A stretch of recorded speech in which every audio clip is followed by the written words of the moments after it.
Signal ಅಲ್ಲೂ movement ಆಗೋದಿಲ್ಲ ಅಂತೇಳಿ, ಅಲ್ಲಿ ಆ ಹಂಪು, ಅದೇ ಸಿಗ್ನಲ್ ಅಲ್ಲಿ ಪಾಟೋಲು, ಅವನಿಗೆ ಬರೋದೇ 30 ಸೆಕೆಂಡ್ ಸಿಗ್ನಲ್. 30 ಸೆಕೆಂಡ್ ಅಲ್ಲಿ 20-25 ವೆಹಿಕಲ್ ಹೋಗೋ ಕಡೆ 10 ವೆಹಿಕಲ್ ಪಾಸ್ ಆಗುತ್ತೆ. ಕಂಜೆಷನ್ ಆಗದೆ ಇನ್ನೇನಾಗುತ್ತೆ? ಇವೆಲ್ಲಾನು ನಾವು ಸೆಲ್ಫ್ ಕ್ರಿಯೇಟೆಡ್ ಪ್ರಾಬ್ಲಮ್ಸ್.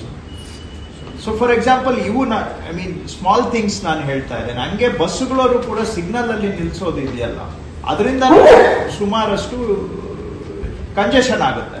ಅವನು ಒಬ್ಬ ಬಸ್ ನಿಲ್ಲಿಸ್ತಾ ಅಂತ ಹೇಳಿದ್ರೆ ನಿಮ್ಗೆ ಗೊತ್ತು, ಅವ್ನ ಹಿಂದ್ಗಡೆ ಒಬ್ಬ ಸಿಕ್ಕಾಕೋತಾನೆ, ಅವನು ಅದನ್ನ ಪಾಸ್ ಮಾಡಕ್ಕೆ 90 ಡಿಗ್ರಿ ಆಂಗಲ್ ಅಲ್ಲಿ ಟರ್ನ್ ಮಾಡ್ತಾನೆ. 90 ಡಿಗ್ರಿ ಟರ್ನ್ ಮಾಡಿದ್ರೆ ಫುಲ್ ಯಾರು ಪಾಸ್ ಆಗಕ್ಕಾಗಲ್ಲ.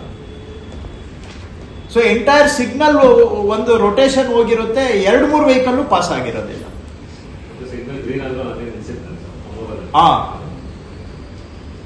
ಸೊ ಅದಕ್ಕೋಸ್ಕರ ಈ ಸಿಗ್ನಲ್ ಐ ಮೀನ್ ಜಂಕ್ಷನ್ ಅಲ್ಲಿ ನೀವು 75 metre, no stopping, no parking also.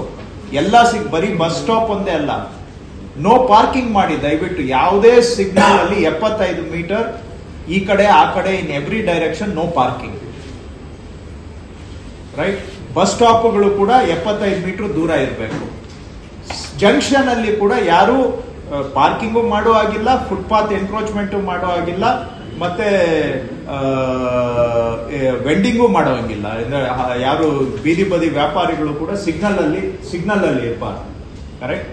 And ಜೊತೆಗೆ ದಯವಿಟ್ಟು ನೀವೆಲ್ಲ ಚೀಫ್ ಇಂಜಿನಿಯರ್ಸ್ ಇದ್ದೀರಾ, ಎಲ್ಲೆಲ್ಲಿ ಸಿಗ್ನಲ್ಗಳಲ್ಲಿ ಹಂಪುಗಳು ಹಾಕಿದ್ದೀರಾ, ದಯವಿಟ್ಟು ಸಿಗ್ನಲ್ ಅಲ್ಲಿರೋ ಹಂಪ್ ತೆಗೀರಿ. ಅಂಡ್ ಫಸ್ಟ್ ಸಿಗ್ನಲ್ ಅಲ್ಲಿರೋ ಪಾಟ್ಹೋಲ್ಗಳನ್ನ ಫಿಲ್ಅಪ್ ಮಾಡಿ ಪ್ಲೀಸ್. ಆ ಸಿಗ್ನಲ್ ಫಸ್ಟ್ ನೀವು ಪಾಟ್ಹೋಲ್ ಫಿಲ್ಅಪ್ ಯಾವಾಗ ಶುರು ಮಾಡ್ತೀರಾ, ಫಸ್ಟ್ ಪ್ರಯಾರಿಟಿ ಸಿಗ್ನಲ್ ಅಲ್ಲಿರೋ ಪಾಟ್ಹೋಲ್ಗೆ ಕೊಡಿ ದಯವಿಟ್ಟು ಪ್ಲೀಸ್.